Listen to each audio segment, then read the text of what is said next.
Hey guys, this is Ryan and Hunter from MACkite here today. We're going to talk a little bit on traveling, particularly flying with your foil drive setup. So we both spent quite a bit of time on the foil drive. Love it. Been traveling, flying with it a little bit. And there's not really a lot of great information on what your pack or what your kit might look like when you go to fly with the foil drive. There's tons of information out there on kiteboarding setups, wing foiling setups, but a bit lacking on a foil drive kit and what that might look like. So getting into it a little bit here, I like to go super light when I can, just one bag. However, when you do go with one bag, you typically need some sort of carry-on backpack to go along with that. A few reasons, a few things that you might want to put in there.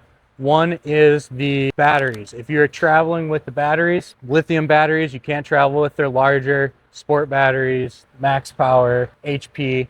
Those are all too large. You need the specific travel batteries. That being said, the max travel battery, you need to check with your airline. Sometimes it requires prior approval, so make sure you check with them, get the prior approval if you need it. And the slim travel battery, those segments are all under 100 watt hours, so generally you don't have any issues there and you're all good without that prior approval. If you want to avoid traveling with your batteries, or maybe you don't have travel batteries, you can always look at the place you're going. Maybe there's a local shop that is renting batteries there, or a person that is renting their foil drive batteries. So that is always a great option. Kind of makes it a little easier, a little less stressful maybe, traveling through the airports with your batteries. So that is also another option that you could look into when traveling with your foil drive stuff. So a general rule of thumb, when you're packing your gear, obviously you want it to arrive all in one piece, all good to go and ride. So adding a little extra padding to the travel bags is always helpful, not to the bag itself, but rather to your foil. Make sure you've got the padded cases that most mast, foils, fuselage, all that come in. You want to keep it in those nice padded cases inside the travel bag, as well as the board. It's always helpful. Sometimes I like to throw a little extra foam on there. Otherwise, I know you're saying sometimes what you do is you wrap your wetsuit around some of the things, or towel, for instance, is another good thing to add for some extra padding that might be in your bag already. So just adding a little extra padding. Some of the foil drive specific products that are good to have extra padding around. Another thing foil drive specific that you want to have padding around is the rotor. The koozies are awesome for that. I would say that if you are putting it in your check baggage, it's nice to take those props off to make sure that they don't get bent or anything when it's sitting under the airplane. Otherwise, if you're throwing it in your carry-on on you, you can leave the props on, no problem generally, but koozies are great for added padding there. Battery charger, it's good to have some extra padding for as well. But yeah, you want to make sure everything's adequately padded itself before you place it into the bag, which we'll open up our bags and go through what all is in there and kind of how we've got it laid out and padded as well here in a minute. All right, so we're gonna go into kind of if you're trying to go really minimalistic and just fly with one bag, versus if you are going to bite the bullet and maybe fly with two bags, what it looks like as far as how much gear you can pack into that and still stay under a 50-pound weight limit. 50 pounds, what most airlines will give you if you're flying with sports equipment. If you go over 50 pounds, there's an overage charge there. Some airlines, you can get up to 70 if you've got airline cards and all that, but generally what you're looking at is 50 pounds. So one thing that really helps if you are doing one bag is some sort of backpack. Obviously there, if you're flying with your battery, it's a great spot to put your battery, as well as I typically will put the charger in the backpack as well, some spare parts, accessories, cameras, that sort of thing. So really good to have a carry-on bag when you're trying to squeeze everything into one bag, because some of this stuff does get heavy, and that's an easy way to get some of the weight out of your golf bag if you need to, especially on the way home. Sometimes stuff can be a little bit heavier coming back, so super helpful to have some sort of backpack to go along with it. However, if you are going really minimalistic, I've got two foil planes in here, you'll see. You could cut down and just do one foil plane, and you might be able to squeeze everything, especially if your board and foils are small enough. You might be able to squeeze it all into one bag without going over the weight limit, but it is difficult to do. So typically a backpack is required for carry-on for some foil drive bits and pieces. So another thing I typically put in my carry-on backpack would be the remote. Easy part to forget. And then I've got a little spare parts kit here, battery, and a charger. So that's carry-on there. And obviously fit a little bit more in the carry-on as well. And it does give you a spot to put your base unit if you need to move it over for a little extra, or to stay under the weight limit for this bag. So opening up the bag here, I've got Ding All repair kit. Super awesome. Definitely would not travel without, because it's very easy to show up at your destination, and despite everything you've done to make sure that it arrives in one piece, board gets dinged. If you don't have that, you could be out a day or two trying to find something to make your board watertight. The airlines sometimes think these bags are javelins, so they like to see how far they can throw them. So I've seen a few of those competitions. it happens. It happens. In this bag, this is a Mystic Saga bag. These are awesome for this. I spent a lot of time roaming around the shop, seeing what we have that would work the best, and this is the one that I found. Pocket up here, this is where I put the remote charger, tools. I can also put the spare parts up here if I need to. The mast here, I've got the foil drive code integrated mast. I believe coming back here, stator's on, but I took the rotor off. That's another way to save some weight by shifting that stator over to the backpack. Then I've got two front wings. Got the A60R 850S, two stabilizers. Take that back. I had three stabilizers with me, two fuselages. You can see two complete lower planes, one mast, the base unit here, which the basement unit, I don't know what you typically do, but what I did is I actually popped it on here backwards just in case it got inspected. I wanted them to be able to get the nose cone off without any issues, so they can see in there and see that it's nothing. So I actually, with my split bolts, pop this on backwards. It sits in there, doesn't take up much space. I think I just kind of had that sitting loose like that, and it travels real well. This board is the Sonova foil drive trench board. It's the 4'10", 40-liter board. Fits in this bag. Awesome. This is the 4'9" bag, I believe. Got my leash. And I also had the rotor sitting in there. Typically the rotor I'll put in the backpack, keep it with me, especially if I'm leaving the props on, because the props sitting in the bottom bag like that, left on, if they javelin this well enough underneath someone's really heavy bag, you could have some issues there with your props or with your bolts. Yeah, the screws there could actually bend. I've had that happen before. So best to keep that from getting squished in the bag if possible. Yeah, so ideally pop the props off, then it can go in either checked bag or carry on. Saga bag, Mystic Saga bag, awesome for this.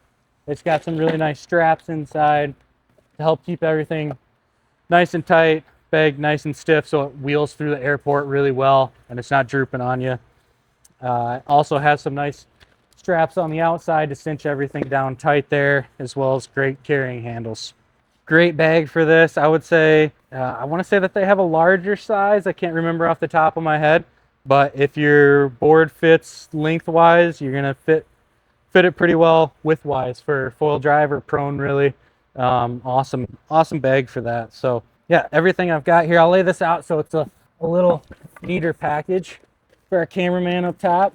All right, and if you're not looking for the minimalist setup or making your life easier traveling through the airport, and you're like me, and you can't make decisions for where you're going, and you bring two bags, this is what a two-bag setup might look like when you're going through the airport. So I like to connect them. I have a wheel, just like 6-foot coffin bag, and then I connect my other bag that keeps the foils and the mass on top of it. So then I can hopefully just drag them through the airport with minimal sweat, getting them to the checked bag area. So this Mystic foil gear bag is super great for just the foils and all the extra gear, let's say. So I'll open that up first.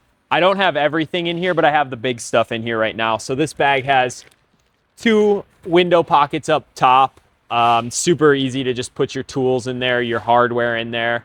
And I would say with these bags, you're able to put everything in these. So then when you're getting on the plane, you don't have any of your foil gear on the plane with you unless you're bringing a travel battery. You can put the base unit, the charger, all of it in these 2 bags and still have both bags under 50 pounds each.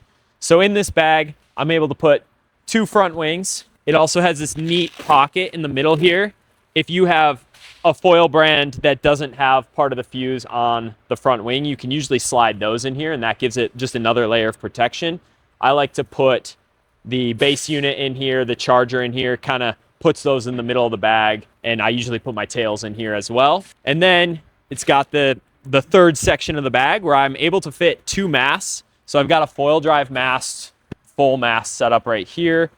And then I have just a regular mast that I like to use for a prone setup right next to it. It's got a super good little locking pocket there so it stays in place. And then I usually put my fuses in here so I can fit 2 code fuses, what I'm riding right now, right in that area. Then I just shove a bunch of clothes and maybe a towel in there and kind of just pack everything in.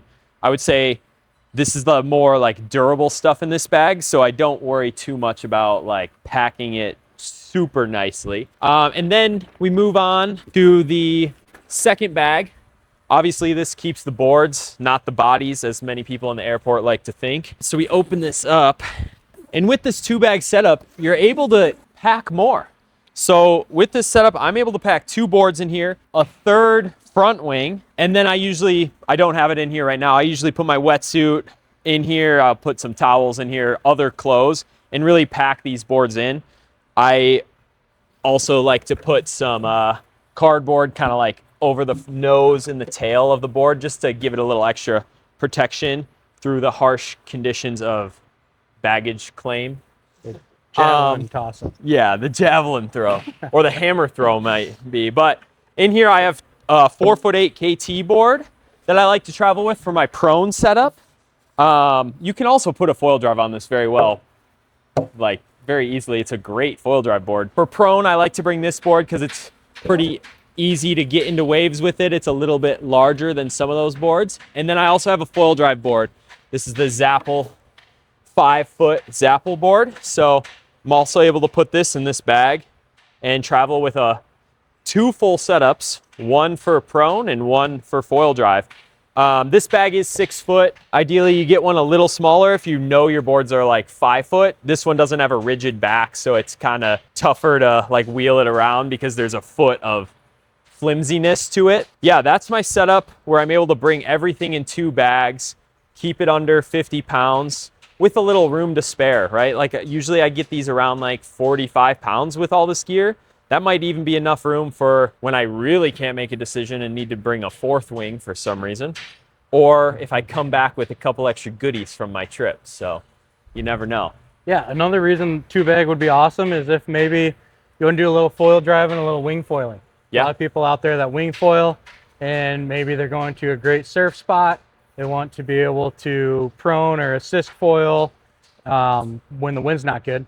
So doing 2-bag setup, I think you'd have to get creative with what your board selection is there, but you would be able to pack enough where you're able to both wing and foil drive or prone. A lot of options with the 2-bag. You're a little limited with the 1-bag. I mean, you can see you can still get 2 planes in there. However, I mean, I'm at weight. I'm at 50 pounds. Like there's no extra room. There's no throwing your, I usually have my my wetsuit in there. I think the wetsuit was wet coming back, so I had to throw it in a different bag. Like it's just enough to throw it over that 50 pounds. So you're really, really close with a 1-bag setup. That's where it's really nice to have a carry-on that you can dedicate to the foil drive parts, just in case you need to shuffle stuff around, especially on your way home. It's always easier packing stuff on the way there than it is on the way back. Right. Next up, checking in. What should I expect at the airport? We've got our bags packed up. We decided, you know, we've got gear at home, whether we decided we wanted extra gear and went with 2 bags or we went with 1 bag.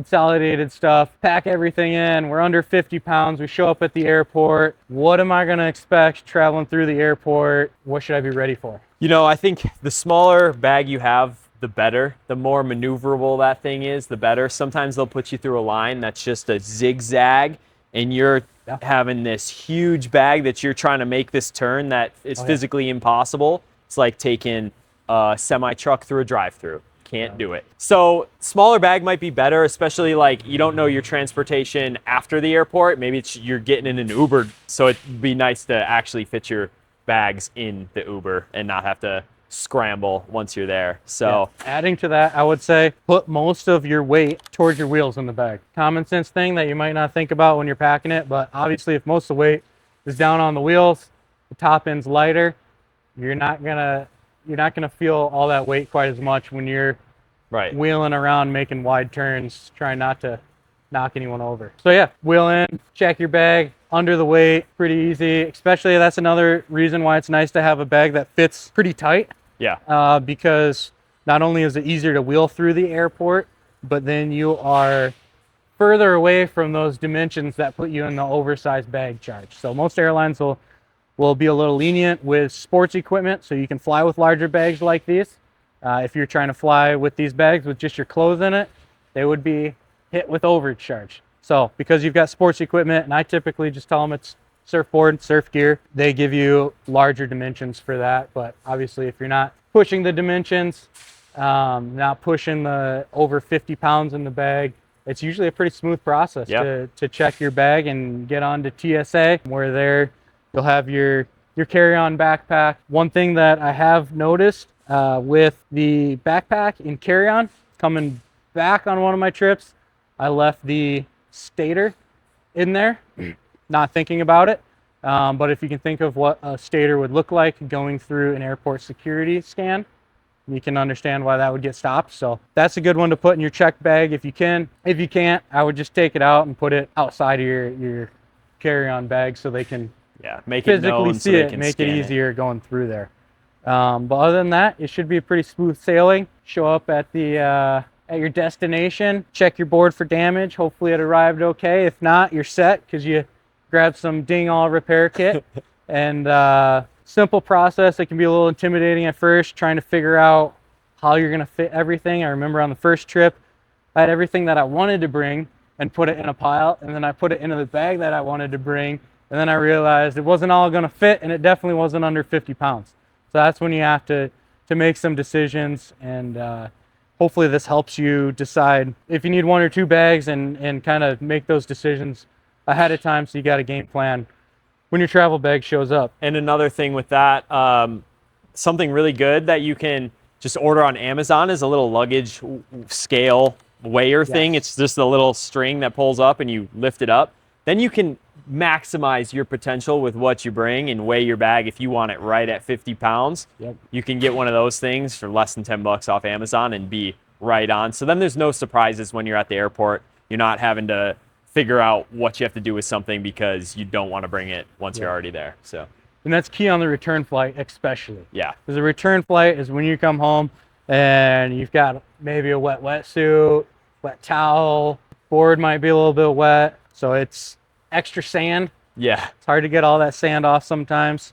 So definitely awesome to have a luggage scale. I usually just throw that in with either my checked bag or with my carry-on. All right. What's arrived damaged, and any tips there? Well, you got your ding-all, so hopefully that can fix it. If your board is just completely in shambles because the baggage people decided to take karate class on it, typically if you have a soft-sided bag, not hard-sided, the airlines won't do anything to cover you or to help you out with that. They say that on their websites a lot of the time, so you can find that information there. But most bags are soft-sided, so I would say just try to protect it at all costs there, because typically it's going to be on you, whatever damages might unfortunately happen because of baggage claims karate classes. I guess my top two tips would be the ding-all that I've said a few times, and some spare parts, some extra seals. I didn't go through what all's in that kit. Maybe I should go through some of the things I picked. I actually traveled with a few extra split bolts, a couple extra props, battery charger, the grease. extra screws. Extra screws are a good one because it's easy to lose screws. And some of this hardware is not easy to find where you are at, especially if you have some off-size hardware like some M8 by 18 or something like that. Like Yeah, that's you're not probably even not gonna find it. easy to find at a hardware store, non-stainless. Yeah, I would say out of the spare parts that I like to bring with, hardware is probably number one. Extra props, those are super unique. Extra props are one. Some extra seals, that's an easy, inexpensive thing to bring with. So that's what I got in my spare parts kit, that and the ding-all. Otherwise, I think we covered most of it. I'm sure there's quite a bit that we didn't cover. I'm sure there's some questions out there. So if you guys have any questions about traveling with really any gear, we don't just do foil drive, wing foil, kite foil, kiteboarding, prone foil, any of it, don't hesitate to reach out to us. Drop a comment below, maybe what you guys like to bring, or maybe some of your favorite gear that would be in your one bag quiver. If you had to really dial it down, that's always great to hear there. All right, so hopefully we covered most of what you guys have questions on. I'm sure we left out a great deal and you guys have some more questions for us. So don't hesitate to give us a ring at the shop, send us an email, drop a comment below. We love to hear about your setups and your particular take, especially on traveling with gear. That's always interesting to us. And maybe some issues that you've had while traveling with your gear too. Yeah, and the solutions to those issues. Because we care about the solutions. Drop that down below. We'd love to hear from you guys, and we'll catch you guys on the water. Nice. Wow. We have to do the thumbnail. You want us to like lay down on the gear? Yeah, we can lay down. Here, I'll make you a little lay down room. Well, I can't lay down next to mine, so I gotta lay down back here. Paint me like one of your French girls. Weird. Now it's getting weird. No, I'm just gonna pull you. My belly's probably hanging out. Hello world. Long pole. Today we're gonna talk about foil drive.